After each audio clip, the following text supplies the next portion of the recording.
तो stem also as a tuberosity और prominence. मैंने आपको बताया ना कि ट्यूबरोसिटी मतलब एक आउट ग्रोथ या प्रोमिनेंस, और उस ट्यूबरोसिटी को हम क्या कहते हैं, still tuberosity, which forms the posterior expect of the hip bone. जो हिप बोन का जो पोस्टीरियर एक्सपेक्ट है ना, बैक साइड वाली जो स्ट्रक्चर बनती है, उसमें जो मेन रोल प्ले होता है वो स्टियम की जो ट्यूबरोसिटी है ना वो प्ले करती है। एनाटमी में यही तो एक खासियत है इस चीज़ की, इस सब्जेक्ट की, कि जो एक स्ट्रक्चर है उसके फिर जो सब स्ट्रक्चर्स हैं, उन सब स्ट्रक्चर्स का जो नाम होता है वो उसी से ही मंसूब किया जाता है। जैसे स्टियम है तो फिर body of स्टियम, Stiell spine, Stiell tuberosity. तो इसको मतलब याद करना इतना ज़्यादा डिफ़िकल्ट नहीं होता as compared to other subjects.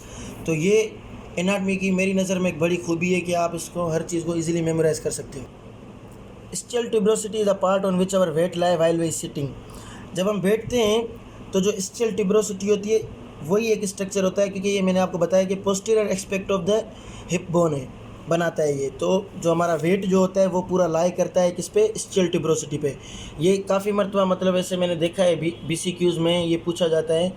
तो the structure on which our weight lie while we are sitting, तो वो उसमें फिर आपको स्टियम भी बोलेंगे, फिर वो वहाँ पर आप उनसे इलियम का भी कोई स्ट्रक्चर दे देंगे, या फिर स्टियम में डिफरेंट स्ट्रक्चर्स आपके सामने पेश कर देंगे। लेकिन बहरहाल हमारा जो यहाँ पर एक स्ट्रक्चर है स्टियल ट्यूबरोसिटी, वो मेन रोल करता है, प्ले करता है वाइल वी आर सिटिंग। तो पूरा वेट जो है वो लाई करता है on the ischial tuberosity simply. Next जो हमारे पास स्ट्रक्चर है, जो आखिरी कंपोनेंट है हिप बोन का, वो है प्यूबिस। मतलब ये 3 बोन्स मिलकर बनाती है, दूसरे कंपोनेंट्स इसके हैं, लेकिन जो मेन जो बोन्स होती हैं 3 जो यूनाइट होकर बनाती है वो है इलियम, स्टियम एंड प्यूबिस। तो लास्ट हमारे पास क्या बचा, प्यूबिस। ये जो है most anterior part of the hip bone है। Anterior aspect of the hip bone जो है वो फॉर्म करता है प्यूबिस। और जो 2 बोन्स का यूनाइट करेंगे, जो स्ट्रक्चर्स जिस स्ट्रक्चर के थ्रू 2 हिप बोन्स यूनाइट करती हैं वो भी प्यूबिस होता है at the point of symphysis pubis. तो ये अगर आपको एक चीज़ याद हो तो आप उससे भी इजीली याद कर सकते हैं। अगर आपको सिम्फाइसिस प्यूबिस जहन में है तो आपको अल्टीमेटली पता चल जाएगा कि कौन सा स्ट्रक्चर है जो आपस में यूनाइट होता है, तो वो होता है प्यूबिस। 2 हिप बोन्स के जो स्ट्रक्चर यूनाइट होते हैं वो होते हैं प्यूबिस। इसमें इसके जो 3 स्ट्रक्चर्स होते हैं, एक बॉडी ऑफ प्यूबिस, फिर इसके रेमाए होते हैं, 2 रेमाए होते हैं इसके, एक बॉडी होती है, 2 रेमाए होते हैं। Body of pubis, superior rami, inferior rami. Body, अब मैंने आपको क्या बताया कि वो जो है दोनों आपस में मिलती हैं हिप बोन्स सिम्फाइसिस प्यूबिस पे। तो वो जो इस प्यूबिस का कौन सा स्ट्रक्चर है जो आपस में यूनाइट होता है, आर्टिकुलेट होता है, तो वो होता है body of pubis. Bodies of both os coxae articulate at symphysis pubis. उसके बाद सुपीरियर रेमस। सुपीरियर रेमस जो होता है वो ज्वाइन करता है इलियम एंड स्टियम को at the part of acetabulum. वो जो मैंने आपको बताया था ना, वाई शेप्ड टायरेडिएट स्ट्रक्चर बनता है। तो उसमें जो प्यूबिस का कौन सा स्ट्रक्चर पार्टिसिपेट करता है वो होता है सुपीरियर रेमस। तो सुपीरियर रेमस वाई शेप्ड टायरेडिएट में यूज़ होता है और यहाँ पर पार्टिसिपेट करता है, और वो इलियम और स्टियम के साथ यूनाइट होता है at the point of acetabulum. Inferior रेमाई जो होता है वो ज्वाइन करता है स्टियल रेमाई को। स्टियम का मैंने आपको रेमाई पढ़ाया था, तो उसके साथ यूनाइट होता है। नेक्स्ट हम मूव करेंगे एसिटाबुलम। एसिटाबुलम का काफ़ी जिक्र होता आ रहा है इस वीडियो में, तो आपको पता चल गया होगा। मैंने आपको काफ़ी जगह पे यहाँ भी बताया कि इलियम, स्टियम और प्यूबिस आपस में मिलते हैं एसिटाबुलम में। तो एसिटाबुलम ही वो पॉइंट है जहाँ पर all 3 components of hip bone unite. It is actually a depression and depression और अ ग्रूव। ये एक डिप्रेशन, एक खड्डा नुमा स्ट्रक्चर है, डिप्रेशन है जहाँ पर, और जो आर्टिकुलेट होता है with the head of femur. तो मतलब एसिटाबुलम बेसिकली क्या है, एक ग्रूव है, एक डिप्रेशन है जहाँ पर जो हेड ऑफ फीमर आके आर्टिकुलेट करता है, हिप बोन के साथ हेड ऑफ फीमर आर्टिकुलेट जो करता है, जो मैंने आपको वहाँ पर एनाटॉमिकल इंपॉर्टेंस में बताया था, तो वो करता है at the point of acetabulum. और फिर वो फीमर के साथ ज्वाइन होकर क्या बनाता है, बाल एंड सॉकेट जॉइंट। हमने पढ़ाया हुआ है जॉइंट्स, बाल और सॉकेट जॉइंट हमने पढ़े हैं। तो जो फीमर के साथ हिप बोन आर्टिकुलेट करती है और ये बनाती है बाल एंड सॉकेट जॉइंट। अब हम कंपोनेंट्स पढ़ेंगे एसिटाबुलम के। कुछ बुक्स में ये शो हैं, कुछ में नहीं लिखे हुए। First of all, lunate surface और moon shaped structure that help in articulating with the head of femur. Lunate का मतलब ही मून होता है, मून की तरह एक स्ट्रक्चर होता है ऐसे। तो जो मून की तरह स्ट्रक्चर, लूनेट मीन्स मून, तो एक मून लाइक स्ट्रक्चर होता है जो आर्टिकुलेट करता है with the head of femur के साथ। तो लूनेट स्ट्रक्चर, जैसे लूनर सिस्टम होता है वो मून को रेफर करता है, तो लूनेट मतलब मून, तो मून लाइक स्ट्रक्चर होता है जो आर्टिकुलेट करता है with the head of femur. मैं आपको आगे स्ट्रक्चर्स में और डायग्राम में शो कर दूंगा। नेक्स्ट है मार्जिन ऑफ एसिटाबुलम। मार्जिन का भी मतलब क्या होता है, basically border. Margin of acetabulum mean border of the acetabulum. वो जो स्ट्रक्चर बनेगा एसिटाबुलम का, उसके ऊपर जो एक बॉर्डर होता है, उस बॉर्डर को, वो भी एक बोनी लैंडमार्क की है, एक बोनी लाइक स्ट्रक्चर है, बोन लाइक स्ट्रक्चर होता है, दूसरी बोन्स मिलकर बनाती हैं, तो वो होता है मार्जिन ऑफ एसिटाबुलम। फिर आता है एसिटाबुलर नोच। नोच जब वो हम देखेंगे तो वहाँ पर एक ग्रूव बनता है ऐसे, तो वो जो ग्रूव होता है ना, उसको हम कहते हैं एसिटाबुलर नोच। वो भी आपको मैं आगे डायग्राम में शो कर दूंगा। और last but the not least is the acetabular labrum और लिप। लेब्रम या इसको कहेंगे lip, acetabular labrum.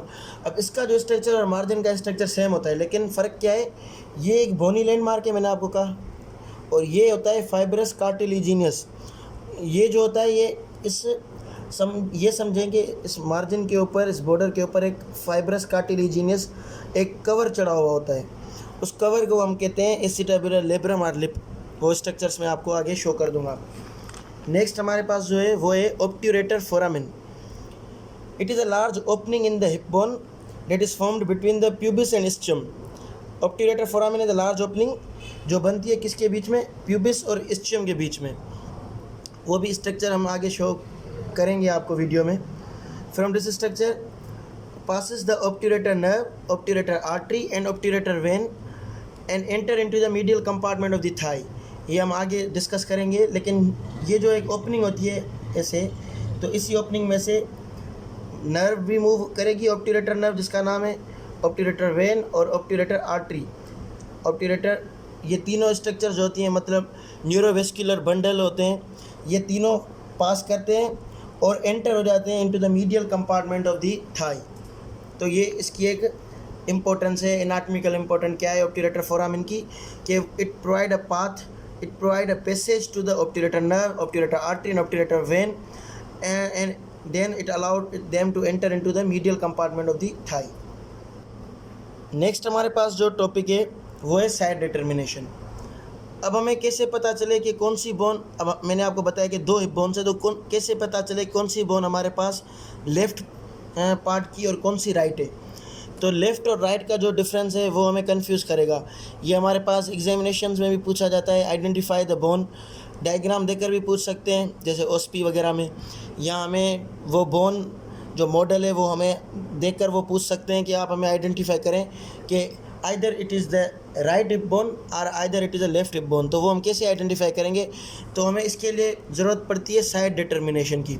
Side determination हमें बताती है कि क्या हम उन रूल्स को फॉलो करके कौन से वो एक स्टेजेस हैं जिनको देखकर हम आइडेंटिफाई कर सकते हैं कि ये आइदर लेफ़्ट बोन है या राइट बोन है। तो वो मैं आपको बताता हूँ। इलियक क्रेस्ट मैंने आपके साथ डिस्कस किया, तो जो बोन होगी वो उसमें इलियक क्रेस्ट हमेशा सुपीरियरली प्लेस्ड हो, मतलब अप साइड सुपीरियरली प्लेस्ड हो, और acetabulum should face laterally, acetabulum हमेशा लेटरल साइड की तरफ फेस कर रहा हो, और ग्रेटर शैटिक नोज जो हो वो हमेशा पोस्टीरियर फेस करे। ग्रेटर शैटिक नोज मैंने आपको पढ़ाया वो पोस्टीरियर हो, और obturator foramen should be inferiorly placed, superiorly placed हो इलियक क्रेस्ट, एसिटाबुलम जो हो वो लेटरली हो, और ग्रेटर शैटिक नोज पोस्टीरियरली हो, और ऑब्ट्यूरेटर फोरामेन जो हो वो इन्फीरियरली हो। इन चार कैटेगरीज, इन चार रूल्स को फॉलो करते हुए जब हम बोन को प्लेस करेंगे तो वो in the perfect anatomical position में प्लेस हो जाएगी। जब हम इन चीज़ों को याद रखेंगे तो साइड डिटर्मिनेशन याद होना बहुत ज़रूरी है। जब ये हमें याद होगी तो हम उस बोन को उस हिसाब से प्लेस करेंगे तो हमें आइडेंटिफाई हो जाएगा कि ये राइट हिप बोन है या लेफ़्ट हिप बोन है। नेक्स्ट मैं टॉपिक की जिसकी बात करने जा रहा हूँ वो है ओसिफिकेशन। ओसिफिकेशन काफ़ी बुक्स में डिस्कस होती है, काफ़ी में नहीं होती है, लेकिन जब हम ऑस्टियोलॉजी करते हैं तो ऑस्टियोलॉजी के हम जब गो थ्रू होते हैं तो उसमें हमें ओसिफिकेशन याद करना बहुत ज़रूरी है। ओसिफिकेशन का मतलब क्या, फॉर्मेशन ऑफ बोन और हार्डनिंग ऑफ बोन, बोन बनना या उसकी डेवलपमेंट होना, या एक अलग अल्फाज में ये भी कह सकते हैं कि हार्डनिंग ऑफ बोन। तो ओसिफिकेशन एक बहुत ज़रूरी टॉपिक होता है, और ये कुछ बुक्स हैं जो डिस्कस करती हैं, लेकिन बहुत ही ज़रूरी टॉपिक है। तो अगर हम हिप बोन के लिए देखें तो 8 सेंटर होते हैं ओसिफिकेशन के, 8 सेंटर्स ऑफ ओसिफिकेशन। उस 8 में से 3 प्राइमरी सेंटर्स होते हैं और 5 जो होते हैं सेकेंडरी सेंटर्स होते हैं। प्राइमरी सेंटर एंड फिर जो होते हैं 5 सेकेंडरी सेंटर्स ऑफ ओसिफिकेशन।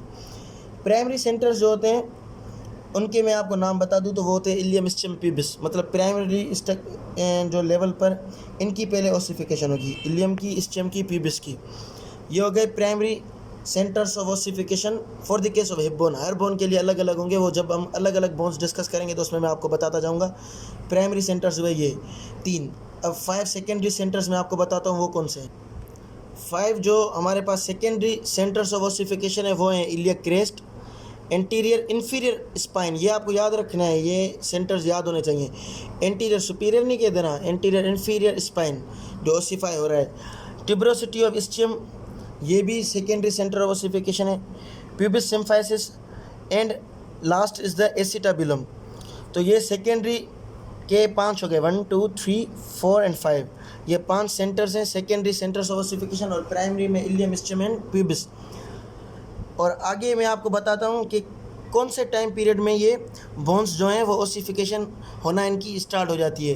तो ओसिफिकेशन इंट्रायूटेराइन लाइफ में ही स्टार्ट हो जाती है, फिर टिल टू द प्यूबरिटी ये कंटिन्यू रहती है ओसिफिकेशन। तो मैं आपको टाइम टेबल भी इसका बता देता हूँ, टाइम पीरियड क्या होता है जब वो ओसिफाई होना स्टार्ट होती है। इलियम जो ओसिफाई होना स्टार्ट होती है वो होती है in the 8 week of intrauterine life. Ilium के लिए जो ओसिफिकेशन टाइम पीरियड है वो स्टार्ट हो जाती है in the 8 week of intrauterine life. Ischium start ossify between 4 to 6 month of the intrauterine life. Pubis start to ossify between the 4 to 6 month of intrauterine life. और acetabulum के लिए 2 points होते हैं इसकी जो ओसिफिकेशन के लिए, और टिल प्यूबरिटी ये कंटिन्यू होता है प्रोसेस। तो एसिटाबुलम टिल प्यूबरिटी तक ये कम्प्लीटली ओसिफाई हो जाता है। Ilium in the 8 week of intrauterine life complete हो जाता है। Ischium 4 to 6 month and pubis 4 to 6 month in the intrauterine life ये हो जाता है। तो होप सो ये आपको वीडियो काफ़ी हेल्पफुल होगी, और मैं अब जो वीडियो होगी उसमें आपको इसके स्ट्रक्चर्स को डिस्कस करूँगा with the help of the diagram. So please wait and watch that video to.